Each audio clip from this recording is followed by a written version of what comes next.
Hi Vidya, welcome to Tampedix Hindi में spells and tarot. Let's see आपके messages क्या हैं. What all you need to know. Spirit guys, please give me a few messages. आज हम कर रहे हैं exact date and time of call and some messages. उसके साथ पहले messages करते हैं कि current feelings या current words या anything जो important है आपके लिए collective के लिए. Let's see. Sorry, I was rude. So उन्होंने आपसे अच्छे से बात नहीं करी, hurtful words बोले हैं, rude behavior था कहीं ना कहीं उनका. That's why they're saying sorry, I was rude. I will never leave you. अब आप बात नहीं करना चाहते, but अब वो कह रहे हैं कि I will never leave you. But sorry, I was rude. So rude behavior था उनका. I will wait for you.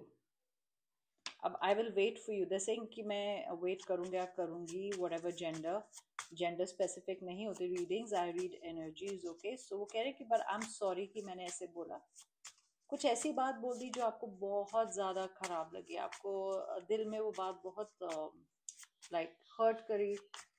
Like जैसे कहते हैं ना, somebody pierced a knife in my heart. कुछ बहुत ही हर्टफुल वर्ड बोल दिया या कोई ऐसी रेफरेंस कर दी पास्ट की, या पास्ट में कुछ हुआ उसका कुछ ऐसे बोल दिया जो आपको बहुत ही बुरा लग रहा है. लेट मी सी अगर ऐसे आपको ठीक लग रहा है. If I can put them, I put the mic साथ में बिकॉज लास्ट टाइम माइक बंद हो गया था and I didn't realise. Okay, so या this is better. So may be आपको ऐसे बेटर दिख रहा हो. सॉरी आई हर्ट यू, मतलब हर्ट तो करा उन्होंने किसी बात से आपको. सो ये माइक पड़ा हुआ है. Return of an emperor. Emperor का मतलब किंग, somebody जो बिल्कुल भी अपनी बात से इधर उधर नहीं होते थे, सोचते थे कि जो मैं बोल रहा हूँ बोल रही हूँ वो बिल्कुल ठीक है, या तो बहुत ज्यादा स्टबन थे, जैसे माई वे दी हाईवे कि मैंने बोल दिया तो बोल दिया, नहीं ये चीज मेरी तरफ से होगी. रिलेशनशिप रन कर रहे थे कहीं ना कहीं. सो रिटर्न ऑफ एन एम्पर मतलब एक्स वापस आ सकता है, एक्स कॉल करेगा, मतलब रिटर्न ये भी हो सकता है कि बात करने की कोशिश पर्सन करेंगे.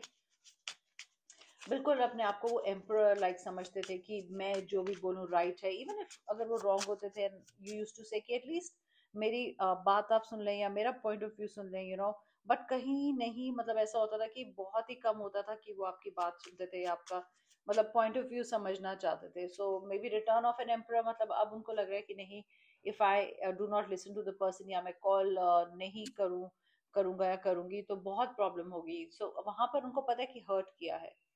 294. 294 इंपॉर्टेंट हो सकते हैं. 22nd या 24 या 294 इंपॉर्टेंट डेट्स या मंथ्स हो सकते हैं, या फिर कुछ ऐसे टाइमलाइंस भी हो सकते हैं कि आप दोनों ने बात नहीं करी, इतना टाइम हो गया है, या लास्ट टाइम बात हुई थी सेकंड को हुई थी, may be 2 February, 2 January, 2 December.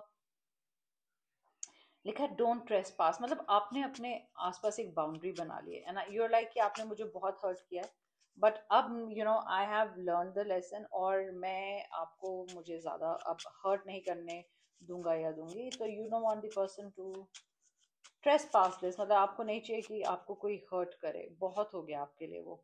They are attracted to you. Maybe जो आपका ये बिहेवियर है कि आपने उन्हें कट ऑफ कर दिया है, तो एकदम से अट्रैक्शन हो रहा है उनको. जैसे होता है ना, जब चेज नहीं करो और नीडी मत दिखाओ कि बार बार कॉल कर रहे हो, कि कॉल नहीं किया, नहीं मुझे छोड़ के मत जाओ, नहीं कॉल नहीं कर रहे या रिस्पॉन्स नहीं दे रहे, रिप्लाई नहीं कर रहे. जब वो आप वो बिहेवियर छोड़ते हैं ना, तो दूसरा पर्सन को लगता है ओ माय गॉड, ये पर्सन तो मेरे पे ध्यान नहीं डाल रही है, या फिर मेरे से अट्रैक्ट नहीं हो रही है, या चले जाना चाहते हैं या कट कर दिया, तो उनको होती है problem because they are used to आपसे अटेंशन. जब आप वो अटेंशन नहीं देते ना और आप चले जाते हैं, आप चुप हो जाते हैं, तो क्या होता है, उनको लगता है कि अब तो मुझे दोबारा वापस बात करनी पड़ेगी, एक पैटर्न बना लेते हैं. तो be careful of any pattern जो हो रहा है. Okay, serious about us, because आप अब बात नहीं कर रहे और आपने कहा कि मुझे ये चीज नहीं चाहिए, जहाँ आप ही सब कुछ डिसाइड करो और इस रिलेशनशिप में मेरा कोई से नहीं, सो आई वॉन्ट टू गो. तो अब उनको रियलाइज हो रहा है, वो चाहते हैं कि नहीं, मुझे तो अटेंशन नहीं मिल रही, वो आप अटेंशन के लिए आएंगे और आप बोलेंगे नहीं, I am attracted to you, नहीं आई स्टिल लव यू, नहीं वो मैं ऐसे कर रहा था या ऐसे कर रही थी, अब मैं बात नहीं कर पाया. सो बहुत सारे एक्सक्यूजेस भी आ सकते हैं.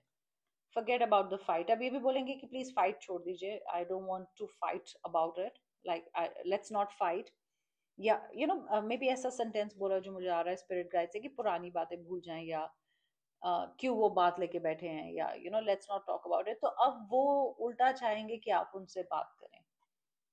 ये सर्टन लेटर्स हैं, मे बी आपका पर्सन का नाम या आपका नाम इससे शुरू होता है, MKARSTLP। मुझे स्टैम्प वर्ड आया, जो स्टैम्प मारते हैं, मे बी स्टैम्प इम्पोर्टेंट हो। स्टेल लग रहा है कि कुछ चीज खराब होगी, उसको मत खाना, रॉटन जैसे खाने में, आई डोंट नो व्हाई। या आपको स्टेल लग रहा है बिहेवियर, मतलब पूरा ये बात बहुत, रिलेशनशिप अब स्टेल आपके लिए हो गया, पहले तो आपको बहुत डिफिकल्ट लगता था कि जब वो कॉल नहीं करते थे या कांटेक्ट नहीं करते थे आपको, अब लग रहा है कि ये तो नॉर्मल है अब, I don't want to be like this. तो उस चीज से वो डर गए कि कैसे हो सकता है कि मतलब मैं इस पर्सन को कंट्रोल नहीं कर सकता, because such behaviour, certain narcissist behaviour होता है, कई लोग ऐसे होते हैं कि उनको बड़ा अच्छा लगता है कि आप उनके कंट्रोल में हैं। तो अभी आप डिस्कनेक्ट हो चुके हैं, ये पपेट, अब आप पपेट नहीं रहे उनके। Okay, why are you silent, आप शायद आप रिप्लाई नहीं कर रहे। और अब वो पूछ रहे हैं will you wait for me, मतलब आप मेरे लिए वेट करेंगे या नहीं करेंगे। अब उनको ये टेंशन हो गई कि will you talk to them और नॉट। ओके, पहले आपको ये टेंशन होती थी, अब ये टेंशन उनको होगी कि आप मुझसे बात करेंगे कि नहीं। Okay, let's take out other cards. I need space, spirit guides please give me a few messages. अब आपने उनको टेंशन डाल दी कि ये पर्सन को तो कोई फर्क ही नहीं पड़ रहा। एक्चुअली जब आप डिस्कनेक्ट करें ना, आई नो बहुत डिफिकल्ट होता है जब आप यूर इन लव एंड ऐसा सिचुएशन हो, because your heart is breaking, तो आप अपने आप को काम कैसे रखेंगे। अच्छा होता है अपने माइंड को ट्रेन करें, इफ द पर्सन, मतलब I deserve good people around me, और if the person wants to come back they will come back. And अपने आप कि अपने माइंड को स्ट्रॉन्ग करके एकदम डिस्कनेक्ट करें। जब आप उनको एनर्जी नहीं देते ना, तो दे स्टार्ट फीलिंग कि अरे मुझे अटेंशन क्यों नहीं मिल रही, या मुझे तो इतनी अटेंशन मिलती, तो उनको प्रॉब्लम शुरू हो जाती है। See they will offer you something solid. अब वो इस टाइम बोलेंगे कि नहीं, मैं ऐसे कभी भी, आई विल नॉट एक्ट ऐसे, मैं कभी ऐसे बिहेव नहीं करूंगा, करूंगी। अब मतलब सिर्फ सॉलिड रिलेशनशिप होगा, और ये हॉट एंड कोल्ड बिहेवियर भी नहीं होगा। And you don't have to keep waiting for my call. तो वो कहेंगे कि आपको मेरी कॉल की वेट कर, मैं खुद अपने आप, मतलब आई डू थिंग्स। तो अब खुद अपने आप आगे आके बढ़ के, मतलब वो बोल रहे हैं, ऑफर करेंगे कि लेट्स मेक इट वर्क, और I am offering you love and this time कि आई मेक श्योर कि मतलब सब चीजें ठीक हो जाएं। ये देखिए, एम्परर बोला था ना, वही वही आया, दी एम्परर अभी बोला था। तो एम्परर को आपने शेक कर दिया। आप you could be dealing with woman also, girl. So ये एनर्जी है, इट्स नॉट कि मैन ही है, जो ऐसे बिहेव कर रहे थे आपके साथ, आपको डोर मैट की तरह ट्रीट करा, पॉपेट की तरह ऑप्शन रखा, यू नो बट आपने बोला कि I am not gonna treat you like a king. आपने अपनी एनर्जी कट कर दी। इधर अटेंशन नहीं मिल रही थी, जो अपने आप को एक एम्परर समझ रहे थे। 4 मंथ्स हो गए, मे बी 4 डेज हो गए, 4 वीक्स हो गए, आप दोनों की बात नहीं हुई, या आप लोगों का रिलेशनशिप 4 years ओल्ड हो सकता है, 4 months ओल्ड भी हो सकता है, मे बी 44 एज हो आपकी या किसी की, उनकी। आई एम गेटिंग 44 आपका फोन में नंबर हो सकता है, हाउस नंबर हो सकता है। Look at this, I saw the magician card जब हम अभी मैं कर रही थी ना इसको, डेक को शफल। मैजिशियन, आपने मैनिफेस्ट किया कि या तो अगर चीजें ठीक हो जाएं इस रिलेशनशिप में, अच्छा, नहीं तो universe give me somebody new और शो मी अ साइन कि मुझे जाना है या नहीं जाना। मे बी आप यूनिवर्स से साइंस भी मांग रहे थे कि will this person ever be okay, मतलब ये ऐसे सीट ऑफ पावर अपना छोड़ेंगे, स्टॉप कंट्रोलिंग, वोंट कंट्रोल मी, ऐसा कभी होगा कि रिलेशनशिप अच्छे से चलेगा, मुझे साइंस चाहिए। तो मे बी आपको साइंस मिलेंगे, और आपने जो भी होगा अच्छे के लिए होगा।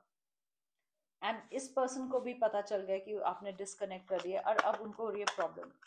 सो मे बी यूनिवर्स चाहता था एक बार कि उनको आपकी वैल्यू पता चले, बिकॉज आप जब डोर मैट बिहेवियर होता है या पपेट बन जाते हैं दूसरे पर्सन का, या खुद का कोई आइडेंटिटी नहीं रहती रिलेशनशिप में, तो फिर यूनिवर्स कहता है कि नहीं, यू आर वर्थ मच मोर।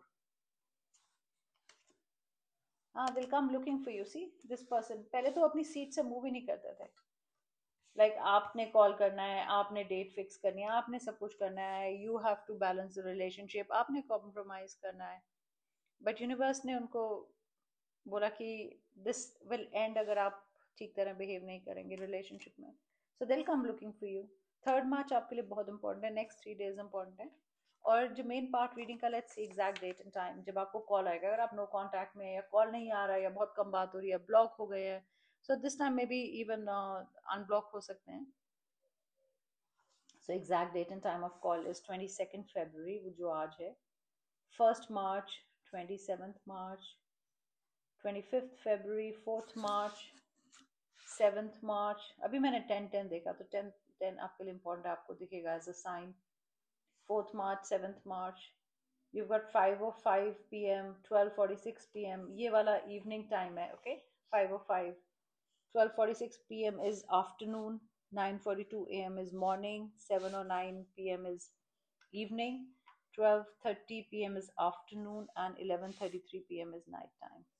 तो ये हैं आपके messages, and take care, and I hope ये रीडिंग आपसे रेजोनेट करी, and do let me know कि ये रीडिंग आपसे रेजोनेट करी, एंड आप यस लिखिए, एंड आई होप आपको, एंड आई प्रे कि आपको ज़रूर आप बात करें उनसे, एंड उनको समझ आए कि they can not just be the emperor, and control आपके हाथ में भी है, ओके, रिलेशनशिप का. And this is good, you disconnected, because इससे आपकी वैल्यू उनको पता चलेगी, आपको अपनी वैल्यू पता चलेगी, self worth, which is very important. And so that those were my messages. So take care, and thank you. Bye, guys.